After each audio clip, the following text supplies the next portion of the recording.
Hi, this is Kyle Schwarber, and welcome to the Phillies Show. Hi, everybody. Ruben Amaro Jr., Jim Salisbury, Todd Zolecki. It's the Phillies Show. It's Memorial Day. It is Monday, May 26, 2025. It's just Jim and I today. Ruben's out. Ruben's on assignment. Ruben's on a secret assignment. Jim, actually, I think I know where he is. You do. I think he eloped this weekend. He eloped. So, I think he might have. So we'll have to get down. We'll have to get the details when he pokes his head back up on here on the 18th green. How are you doing, Jim? Memorial Day weekend good so far? I'm bueno. I was thinking about how chilly it's been. Do you remember when Roy Halladay was pitching for the Phillies? It was probably his second year here, so that would have been 2011. We were in Nationals Ballpark, Washington Nationals Ballpark, on Memorial Day. So it would have been 14 years ago today. All right. And it was so hot. It was hot, stiflingly humid in DC. And he was pitching. I want to see if my memory's right. Okay. It was definitely Memorial Day weekend. I believe it was Memorial Day. He was, dripping sweat, and he changed his uniform between innings. You could tell because that gray uniform gets sweaty, it gets dark. And he came out in like the sixth inning with a lighter gray. He changed in between innings from head to toe and came back out and pitched. I asked him about it. I think he said his socks, everything was soaking wet. And he didn't even tell the clubhouse guy that I'm coming in to change, so the guy would have everything ready for him. I mean, imagine if it was a quick inning, you wouldn't have been ready. Do you remember that game? In the time you mentioned Memorial Day, I hopped on and I pulled up that start, May 30th, 2011. Roy Halladay, 7 innings, 10 hits, 4 runs, 5 strikeouts. Game time temperature, 92 degrees, Jim. So you are right. 92 and very humid. Sure it was hotter. It was. He in DC is so hot, and it was just like his early heat wave. And I just remember him coming out with a whole fresh uniform. I just thought it was remarkable that he did that between innings. Didn't he do that quite a bit? I thought he had I think he changed his shirt. T-shirts underneath. Roy would change T-shirts every few innings. He went head to toe. It was so humid. Okay. And he was just, how he was always sweating like a New York waiter. And I do remember him changing. Didn't he have almost like a half sleeve Nike T-shirt? Yeah. And I believe Phil Sheridan, the Phillies clubhouse guy, said that they stopped. He grabbed a whole bunch of those T-shirts because at one point Nike stopped making them, and so he loved that T-shirt. And so I think he had several ready to rock and roll for his starts because he would come in every few innings and change those. The reason I'm thinking of that is because, one, it's Memorial Day, and two, it's been chilly this weekend. I'm waiting for the garden to explode, and it's just not warm, not hot enough. Anyway. You're right. You're right. Oh my gosh, that's so fun. You have a great memory, man. I will tell you that. I would have never remembered Roy Halladay Memorial Day start 2011, but man, you nailed it. 92 degrees first pitch. Mm-hmm. Phillies, I think they won that game. Much perspiration. Phillies, Jim, they lost on Sunday to the A's. They snapped their 9-game winning streak, but they go 6-1 on the road trip.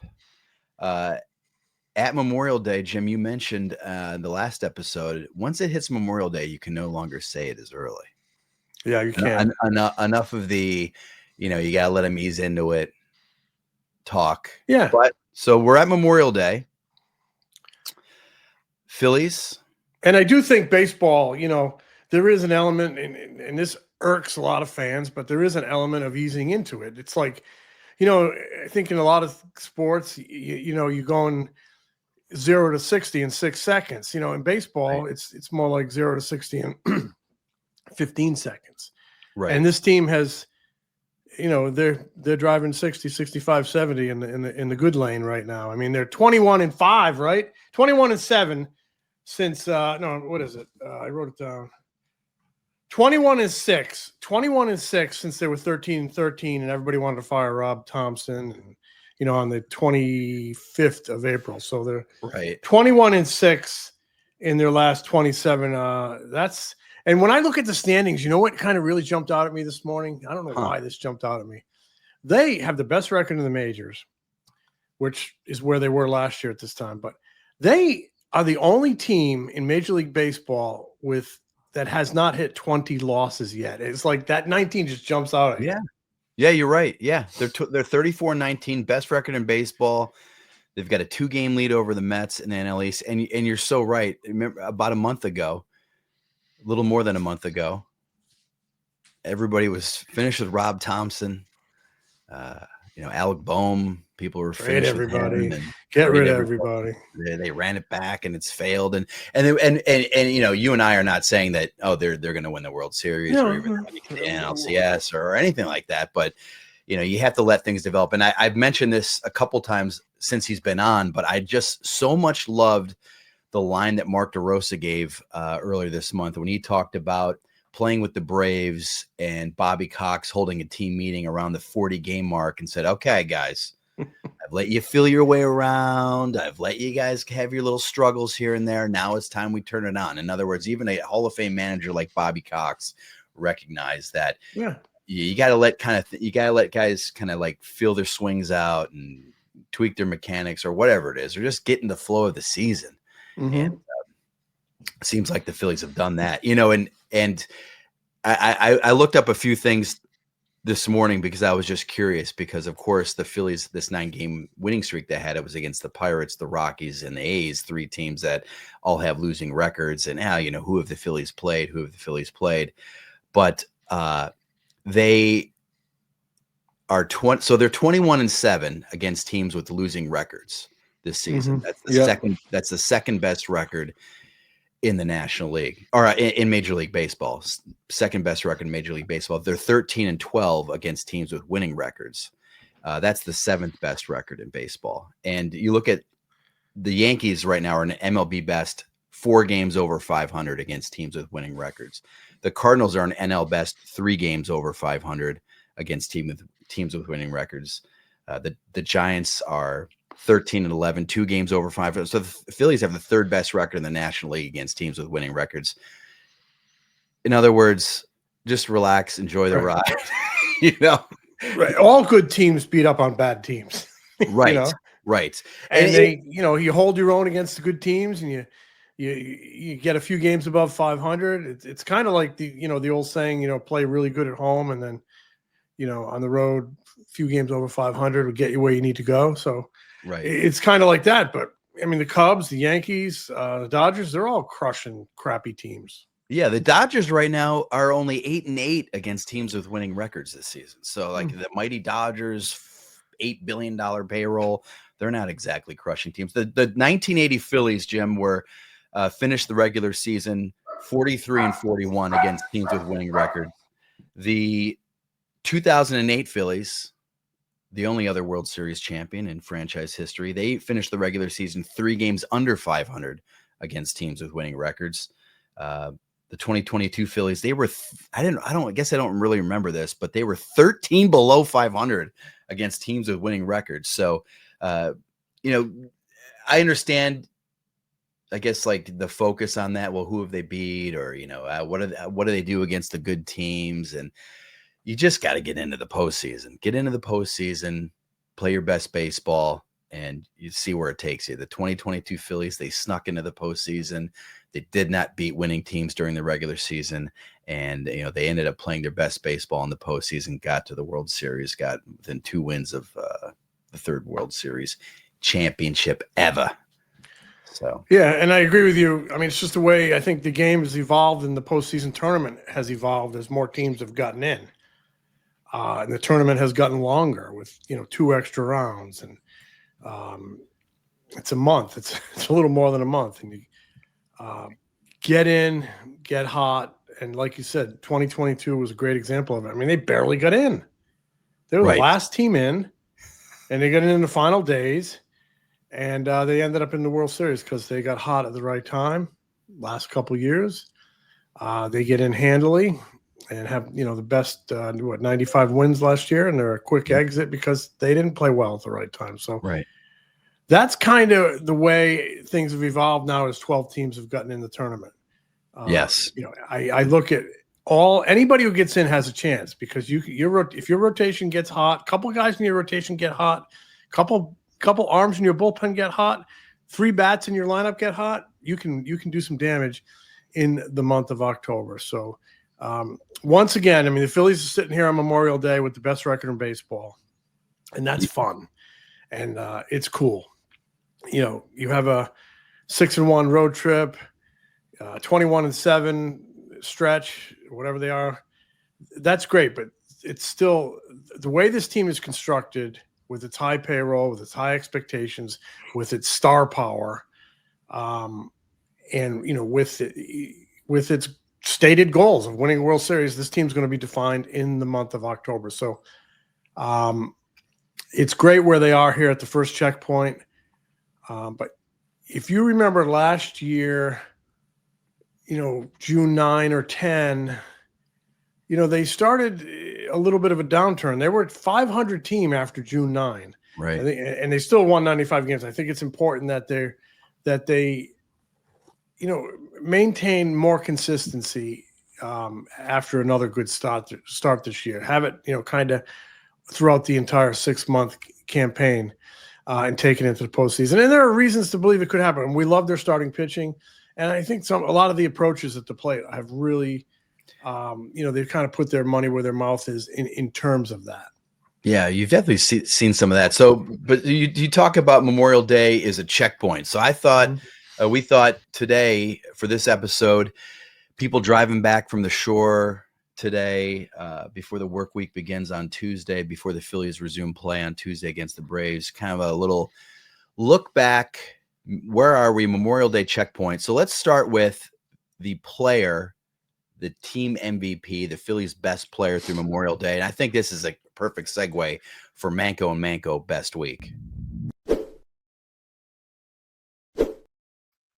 Manco and Manco best week, Jim, because Manco is the best of the best down at the shore this weekend. People, I'm sure, are just crushing Manco and Manco everywhere down the shore, right? Yeah, I saw in the Inquirer today, our old buddy Michael Klein. You remember Michael? Oh, yeah. He gave them a nice mention, Manco and Manco in the Inquirer. He was writing about pizza at the shore, and Manco is on that list. And, of course, it's number 1 on my list. Yeah, absolutely. And to me, there's only one number one, only one choice, really, that you can make for team MVP or best player through Memorial Day. You might have somebody else. I say it's Kyle Schwarber, hands down. Yeah, it's like, you read the nominees, Zach Wheeler, Jose Luzardo, and the winner is, open the envelope, Kyle Schwarber. Yeah. Jesus, did I say Jose Luzardo? I meant Jesus Luzardo. Joseph was Jesus's father. So I'm sorry about that. But Jesus Luzardo, Zach Wheeler, in definitely in the conversation. But for me, it's got to be Kyle Schwarber. 18 home runs, tied for the major league lead. Yep. A lot of big home runs, important home runs. And I think he's 4th in the majors in OPS. Mm-hmm. It's 4th year in Philadelphia, and we've said it all the time. What a great signing he's been. He's had 3+ really good seasons. It's easy to say, he's going to be a free agent. This is a salary drive season, but to me, he's had a salary drive 4 years here, 3+ years here. He's been great ever since day one in production, in the batter's box, and what he does in the clubhouse. First checkpoint of the season, he's my Manco MVP. Yeah, I was saying this to somebody the other day because before Zach Wheeler signed his contract extension, a lot of people were saying how that was easily the best free agent pitcher signing in Phillies history. And I mean, how could you argue against it? He was absolutely amazing the first, those 5 years of that original deal. And I think now when I look at the Kyle Schwarber signing, was it 4 years, $79 million? Mm-hmm. Kind of a steal. I mean, you think, and I understand why he signed for what he did at the time. He got DFA'd or released by the Cubs. He had a good, solid season, bounce back season with the Nationals and the Red Sox, but you're still sitting there going, we love you, but we can't give you $100 million or whatever. But man, 4 years, $79 million for Kyle Schwarber. He has been worth every penny and then some. So good. You mentioned, he's tied with Aaron Judge and Shohei Ohtani for the major league lead in home runs with 18. He's 7th in baseball in RBIs. He's 9th in on-base percentage. Right now, he's on pace for the highest on-base percentage by a Phillies player since Harper had a 423 on base in 2021, 398. He's 5th in baseball in slugging, Kyle Schwarber, this season. He's on pace for the highest slugging percentage by a Phillies player since Harper's 615 in 2021. You said he's 4th in OPS in Major League Baseball. Judge, Freddie Freeman, Shohei Ohtani, then Kyle Schwarber. So, I mean, he's really lived up to the hype. And he's also done a heck of a job not hitting leadoff. Everybody, remember there's a stretch there where people are like, boy, he's saying maybe he should be hitting leadoff or whatever. His numbers in the cleanup spot, he's batting .298 with a OPS over 1,000. So he has adjusted. The guy can hit. He can hit anywhere, anywhere in the lineup. When he gets in a little funk, as all hitters do, as all athletes do, I don't think it has anything to do with where he's hitting the lineup. He's a good hitter, period. I mean, you could, I think it's because what we do. We talk about baseball, so we always jump the gun on who's your MVP. I mean, he'd get votes right now as the league MVP with Ohtani, with Freddie Freeman. Yeah. So, but he's been great, and he's having a great season, and it's really fun to watch. It's really fun to watch. His swing is so explosive. His hands are so good. His balance at the plate when he swings is so good. It's just I used to say this about Ryan Howard when he was like on his peak. He was what I would call a hold it player. When he came to the plate, and if you had to go tinkle, you held it and you watched him, have his at bat. Well, Kyle Schwarber is a hold it guy for me. That is so great. I don't think I've ever heard you say. Oh yeah, but you're right though. I mean, you don't want to be out of the room when Schwarber is hitting, because there's a good chance you could miss something amazing. If you went to the bathroom last week when the Phillies were playing the Rockies at Coors Field, you would have missed a 466-foot home run off the facade in right field at Coors Field. That was the 300th career home run. And you'd be like, why did I walk out of the room when I knew Schwarber was up this inning? You don't do that. It's lightning bolt. It's so boom. Yes. Boom. I mean, from here to here, the swing is not Utley swing. They're very different swing. But from here to here, it's very similar because it's, from where he starts to the contact point is lightning short and powerful and lightning quick, like a blur, like Utley was. Yeah. Now, the finishes are a lot different, but from here to here, if you can see my amateur analysis on YouTube, boom, it's really lightning quick. Rhys Hoskins, I talked to him a couple of years ago. I wrote something about Schwarber and just his bat speed, and Rhys actually made that same comparison. He said it's kind of Utley-like, right? And so you're 100% on with that. So that was Manco best week, best player, Phillies best player through Memorial Day. It's got to be Kyle Schwarber. What about Jim? What about best pitcher? Maybe a little bit of maybe you have to think a little bit harder about this one because there's two really good choices. Good choices. Maybe it's a co. You can really do a co. So I would probably I can play with words here, semantics. I say Jesus Luzardo best pitching pickup and Zach Wheeler best pitcher, but they both been great. You're not where you are without both of them. Wheeler is just fantastic. Luzardo has been fantastic. He seems so confident. I look at him, he seems like he just loves being a Philly. I think so. Yeah, you're right. He gives off that vibe. Yeah. And you watched him yesterday in Sacramento. He's pumping 97, late in that start. He's like getting stronger. And, there was a misplay in the outfield early in that game, cost them some runs. It probably cost them the chance to go 7-0. But what a pickup, and what a good competitor. The stuff is good. That he's got that good kind of back foot slider, which he's kind of tweaked into a sweeper with the arm angle, and he's got the good changeup and the power heater. Hell of a pitcher. He's going to get a big assignment coming up this week against the Braves. They're going to stack some lefties. He's pitched that third game. So, but then again, Wheeler is just like, to me, he'd be the MVP because you just know what he's going to give you every time out. So you feel like, go out there, get a few runs, win a ball game.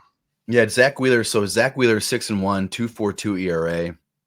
He's second in the National League. If you want to talk WAR, Jim, he's second in the National League, 2.7 B WAR. That's Baseball Reference. He's second in the National League in F WAR. That's Fangraphs, 2.1 F WAR and Fangraphs. Jesus Luzardo is first in the National League in both of those with a 3.0 B WAR, 2.4 F WAR. But if you like the more traditional metrics, and I think you use them all to get a complete picture, Zach Wheeler is first in Major League Baseball with 70 2/3 innings pitched. He is first in the National League with 0.88 whip. He's got a 22 2/3 innings scoreless streak right now. He's got the best strikeout rate of his career. He's got the second lowest walk rate of his career. He's got the highest whiff rate of his career. And what I find, we've talked about this before, but what I find so impressive about Zach is that he's now got 6 pitches, and he uses all 6 of those pitches. He doesn't have like a changeup that he'll flash like once a start or something, or twice a start, or a split that he, whatever, a slider that he only throws every once in a while. He throws all 6 of his pitches almost at least 10% of the time throughout his starts. So you have a guy that's going to throw fastballs in the first inning, maybe throw another pitch, and then the third time around, you're going to see something probably totally new that you've never seen before, and he can throw it for a strike, and he can get some swing and miss with it, and that is why he is so good, because he is a pitcher's pitcher that also happens to throw 97, 98 miles an hour. It's so much fun to watch, and Luzardo, he adds the sweeper in the offseason. He goes to the Phillies and says, I want a new pitch. I need something else. And the sweeper's been absolutely fantastic for him. And those guys, what a heck of a 1-2 punch they have been. So, yeah, you mentioned Wheeler having all that repertoire and leaning on it all kind of equally. All that's in the back of the hitter's mind when he steps in the box. What am I going to get? It's like opening a box of chocolates. What am I going to get? And he's dynamite. He's you talk about, I said, looks like Luzardo loves being a Philly. Zach Wheeler loves being a Philly because he's gotten so much better here. And he's bonded with the pitching coach and their analytics people. I'll never forget his first press conference here when he was introduced, when, Matt Klentak signed him. He said he was eager to see what the Phillies analytics folks could help him with and do for his career. So it's been a really group effort between there. He's been healthy, and he's gotten better. So everybody's had a little bit of part of the training crew, the analytics crew, the pitching coaches, and obviously Zach himself. Like Schwarber, a great signing. Yeah. So we got a few more things I want to talk about, like maybe biggest surprise, biggest disappointment, biggest concern going into the final few months of the season right after these words. Kratz, my pup was picky. Not anymore with Spot and Tango Unkibble, and it is about 40% less expensive than frozen food. So we're saving in the wallet, and we're making our pups happier. Let's go apples to apples. I'm not cheap, but I don't want to waste my money on something that's good for my dog. This is perfect. Yeah, they are very excited. Both Bella, Kratz's pup, and Penelope, my little pup, for Spot and Tango. You can get your pup excited too, and there's no more guessing how much to feed your dog either. Spot and Tango creates a custom plan based on your dog's age, weight, breed, and activity level. It's a nice little survey. So upgrade your pet's bowl with Spot and Tango Unkibble for a limited time. Go to spotandtango.com/FAL. Use code FAL to get 50% off your first order. That's Spot and Tango spotandtango.com/foul, code foul for 50% off your first order. spotandtango.com/foul, code foul. We're back. Jim, biggest surprise through Memorial Day for the Phillies. For me, there is one guy and one guy only, and that is Taijuan Walker. Yeah, I mean, I would have to agree with you. Biggest positive surprise. I mean, I'd have to say I'm surprised Aaron Nola has struggled as much as he did, but focusing on a well-deserved thumbs up, Taijuan Walker. Yeah, Taijuan Walker. We thought maybe he'd be released last year. We didn't know if he'd be in Clearwater. I remember saying that. Like, I don't know if he's going to be in Clearwater. And he's really pleasant surprise. Taking the ball, 6 starts. They went 3-3 in those 6 starts. Now he's in the bullpen, and he's getting some important outs and maybe even more important innings down the stretch. But just the fact that he, after really a lost year in 2024, they're really getting a nice contribution from him. And it says a lot about his character that, this guy who was, like booed in spring training. Nobody gets booed in spring training. It's down there, the sun is shining, the palm trees are out, people eating grouper sandwiches, everybody's happy. and all of a sudden he gets booed in spring training. Nobody gets booed in spring training. He got booed in spring training. He got booed on opening day. He's come back and been a real contributor for this ball club. So a very positive surprise. It says so much about the man that he dealt with all of that. I mean, you're right, Jim. Getting booed in spring training, getting booed during like pregame introductions on the home opener, and just getting, people were so down on him coming back and just why are they even doing this? There's no way he's actually going to do anything positive. And, now we're talking about him going to the bullpen and at least finding out if he could be a guy that can help you pitch in a big spot in the 6th, 7th inning. I don't know if he's ever going to be an 8th inning, 9th inning guy, but they need somebody to get some big outs in the 6th, 7th inning. Yeah. They need somebody to step up, and, maybe he can be that guy. Maybe he can pitch well enough in those spots where now the Phillies think they only need to go out and get one reliever at the trade deadline instead of 2. So yeah, Taijuan Walker. Absolutely. And 2 months, you make a good point. 2 months does not a season make. I mean, for this to be a real positive story, he needs to contribute over 6 months. That's the way baseball is. I mean, I remember talking to Harper about this, and I'm sure you did over the years. Like, he says, I don't really look at my numbers through a couple months because I look at them at the end. That's when I judge my season. And that's when ultimately we're going to judge Taijuan Walker's bounce back, comeback, whatever you want to call it, his season. But through 2 months, thumbs up, man. Right. Conversely, like you have Alec Boehm, let's see what his numbers are at the end of the season, but you didn't want. That's why we said, like, don't judge the guy based on 2 bad weeks or 3 bad weeks, because he's probably going to get this thing turned around. And, now Alec Boehm has hit like 320 over the last month or something like that. 337 over his last 23 games. There we go. With a 900. 900 OPS. Yeah, he's not bad. He's coming around. I got to think he's got to start moving up in the lineup, at least move up over JT. I got to think that's got to be coming soon. I think it sounds like it might be coming soon, and I have no problem with Rob Thompson keeping him where he was. Earn it. Make him earn it. And he's slowly but surely earning it. Yeah, he's been tremendous. Biggest disappointment through Memorial Day, Jim. You touched on it. Aaron Nola, probably on the field disappointment. 1-7, 6.16 ERA. He's now on the injured list with an ankle injury. It seems to be coming a lot more slowly than they thought. He was supposed to throw off the mound this weekend in West Sacramento and did not do that. But yeah, Aaron Nola. Because we didn't expect it. But again, 2 months does not a season make. This guy can bounce back and be one of your studs for 4 months. They kind of need him to be.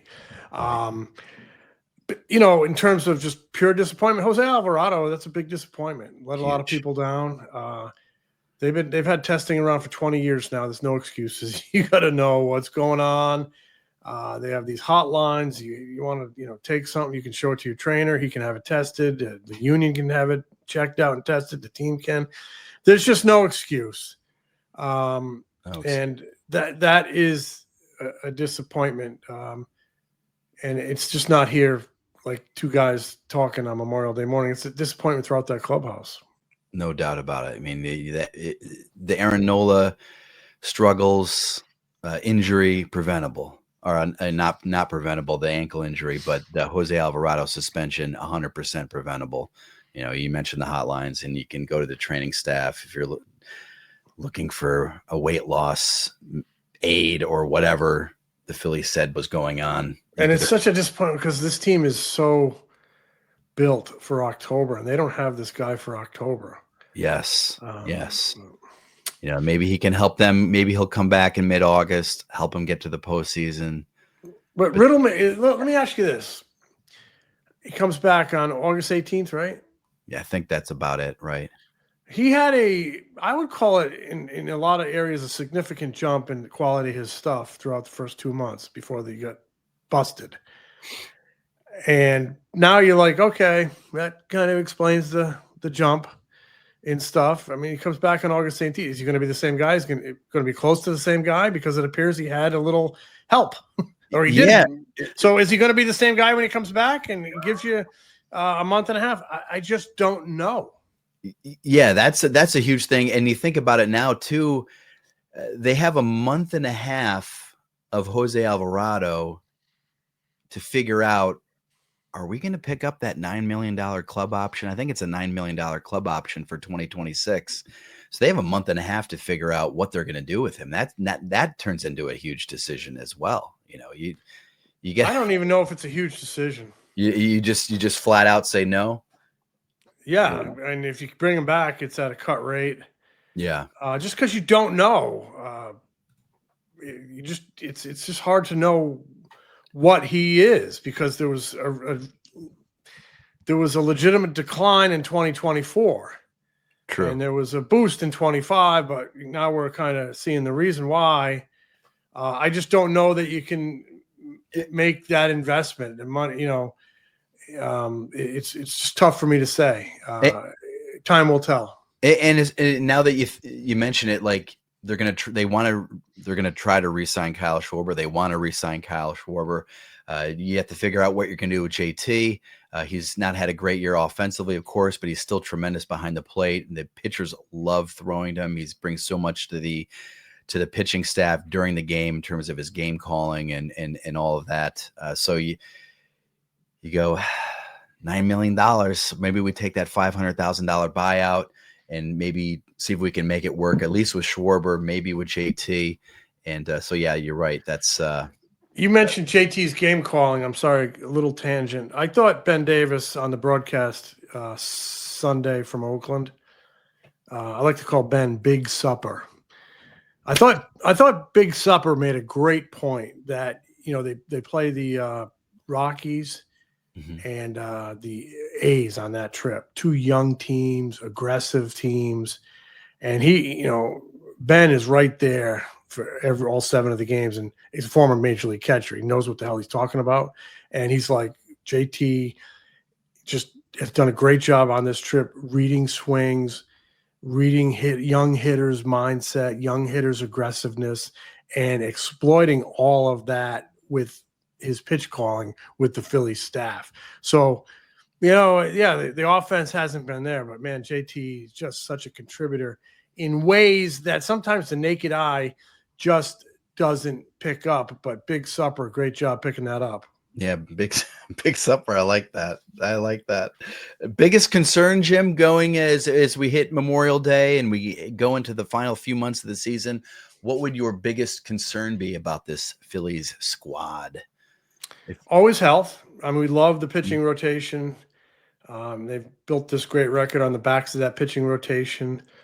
A warming Bryce Harper, a warming Alec Bohm, kind of otherworldly Kyle Schwarber. Need to keep those guys healthy. Need to keep that rotation healthy. So health is always my biggest concern. But, other than that, it's the bullpen. Bullpen. And because they lost a good guy in Jose Alvarado, and I think they're going to need another quality arm and that can do it in the pitch in the 7th, 8th, 9th inning, somewhere late in the game when the pressure's on, maybe an experienced arm, little firepower. So I do expect them to add to the bullpen around the trade deadline. So fortifying the bullpen would be my biggest concern going forward. And I think you would agree. And I think the front office agrees, and they're going to do something.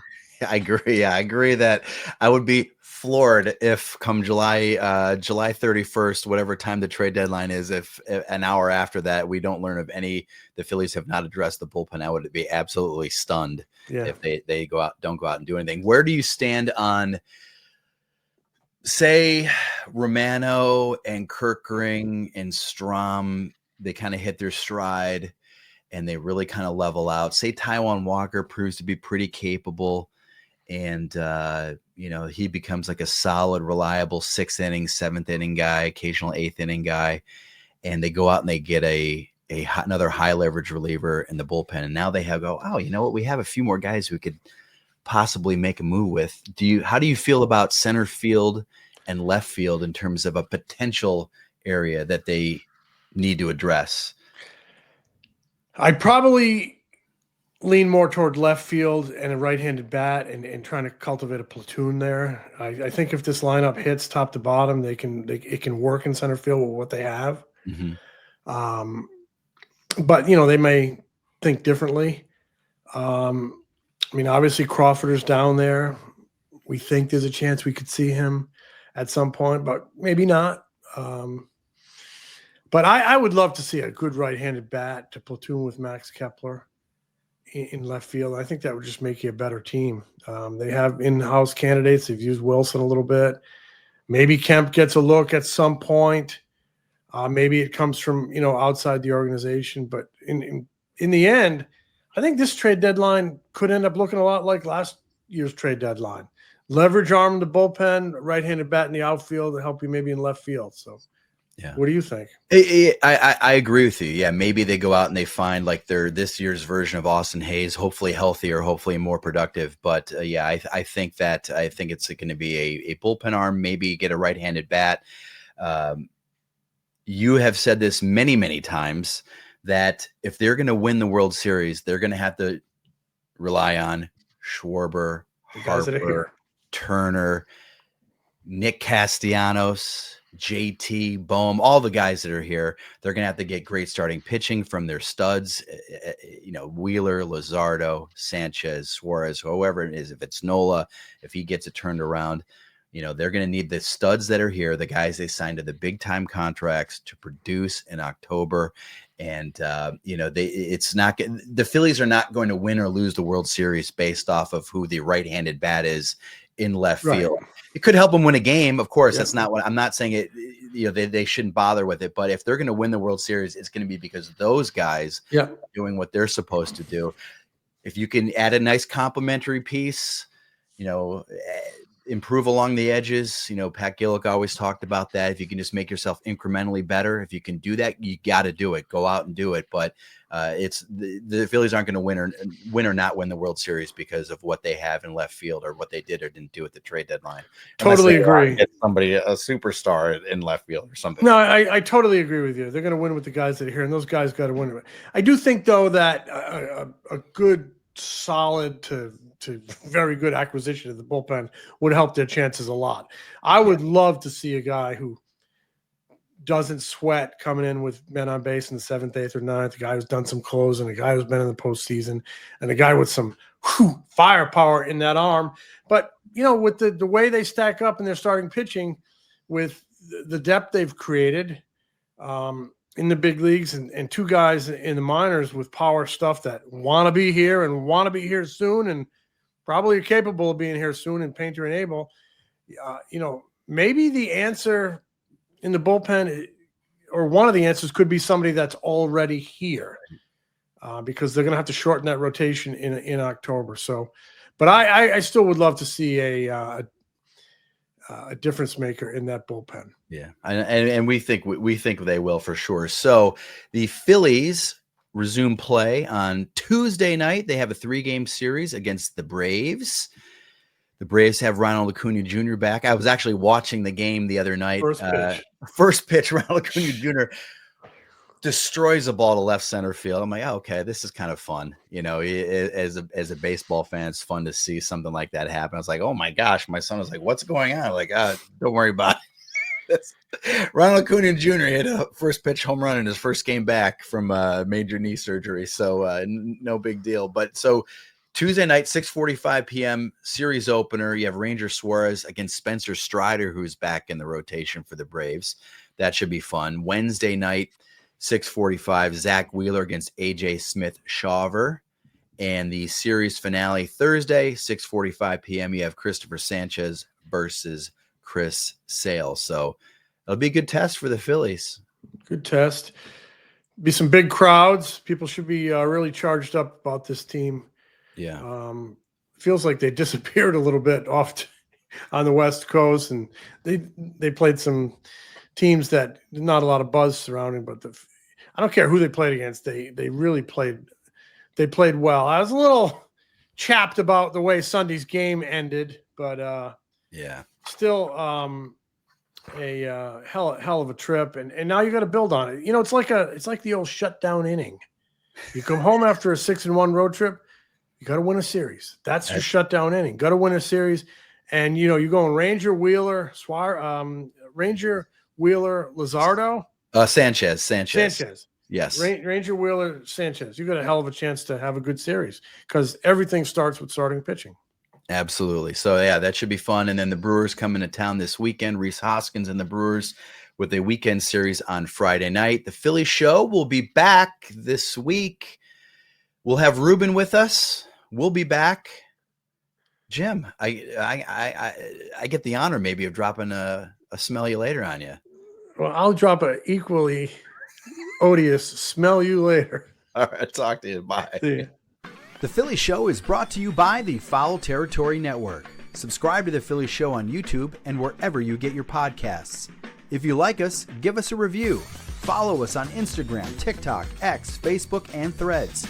Find Ruben's analysis before, during, and after Phillies games on NBC Sports Philadelphia, on the Sports Radio 94 WIP Morning Show, and MLB Network. Find Jim at allphly.com. Find me at MLB.com, the Phillies Beat newsletter, and MLB Network.